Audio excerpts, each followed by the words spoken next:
Welcome back everyone to another episode of Food with Viktor. I hope everything is well with you during these special times. Today we're going to be cooking Swedish hash browns with pork belly. And since this is a very old school dish, we're also going to use a very old school recipe. This is a Swedish cookbook from 1967, written by the Swedish legend in Swedish Husmanskost, Råraka. And if you're asking any professional chef here in Sweden, they would consider him a godfather when it comes to Swedish cuisine. He also created some of the most iconic Swedish dishes there is. For example, toadskagen, and he created some mean Swedish meatballs, but that's for another episode. Since this is a pretty old cookbook, the recipe is pretty different from modern ones. It's not so many how to do, it's mostly just a few sentences what the dish is and what to have in it. So this dish has 10 potatoes of good quality. Mix them together with 2 eggs, salt, and a splash of water. Fry it in a cast iron pan and use a lot of butter pretty much. Serve alongside with fried up pork belly and lingonberry jam. But it can also work with apple compote or apple jam. When it comes to the potatoes, I'm using firm potatoes. With the skin on, just make sure you have washed them before. I like to have my potatoes pretty rough. If you want to have them really fine grinded, that's fine as well. And while you see me grinding away here, don't forget to hit the subscribe button. I really appreciate it. Thanks.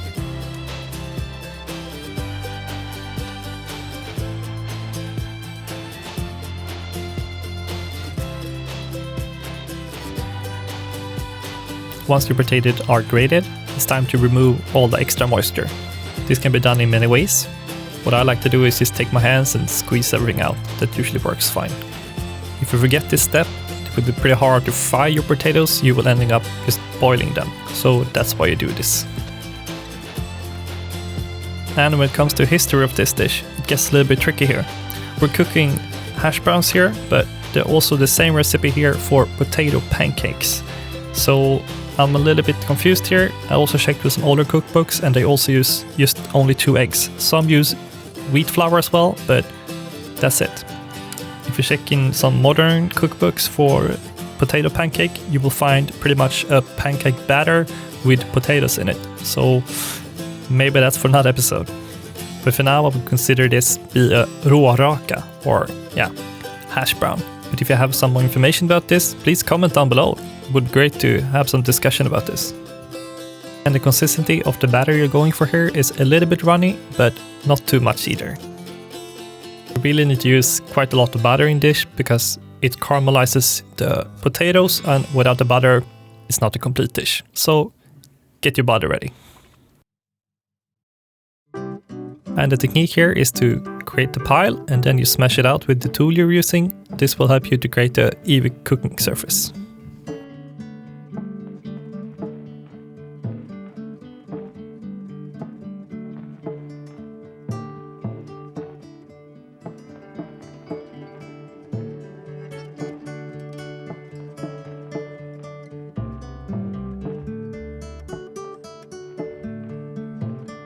And as I said before, butter is a very important component in the dish. So make sure to add some extra butter once you flipped it to start caramelizing the potatoes even more. And it's pretty much the same here as with pancakes. The first one might be hard, but after that, get the temperature right and the amount of butter and so on.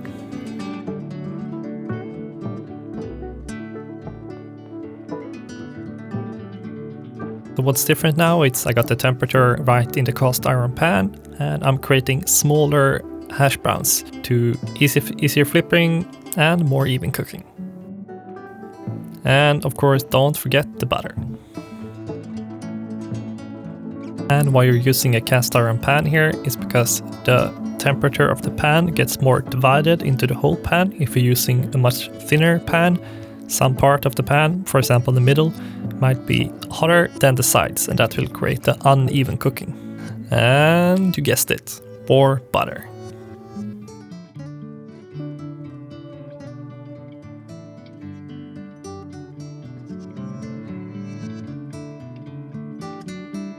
And what you're looking for when cooking your Swedish hash browns is a really crispy surface. And last but not least, our pork belly. It could work with thick cuts of bacon as well, but the bacon is smoked and this is not, so the taste will be a little bit different, so I would try to go for the pork belly instead. And some of you might think I'm crazy to cook the pork belly with butter, but I'm just putting a little bit knob here because it takes the pork fat to render maybe 30 seconds, so in the beginning you want to have some fat at least. Do I even need to comment? The smell is just great.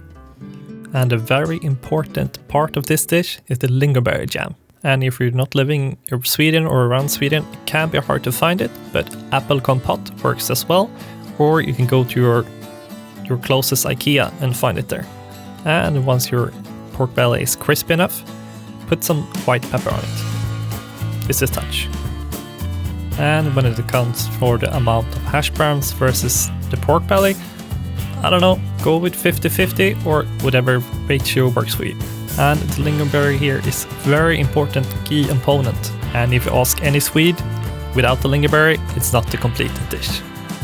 The lingonberry adds acidity and sweetness to the dish. There we have it. Yet another Swedish Husmanskost. Swedish hash browns with pork belly and lingonberry jam. And look at it, so crispy and so deep with flavor. And even I was surprised when cooking this dish. Just so few ingredients, but yet such a great taste of the potatoes hash brown. And to combine this with the deep, fatty pork belly, with the acidity and sweetness of the lingonberry, just brings everything together to magic.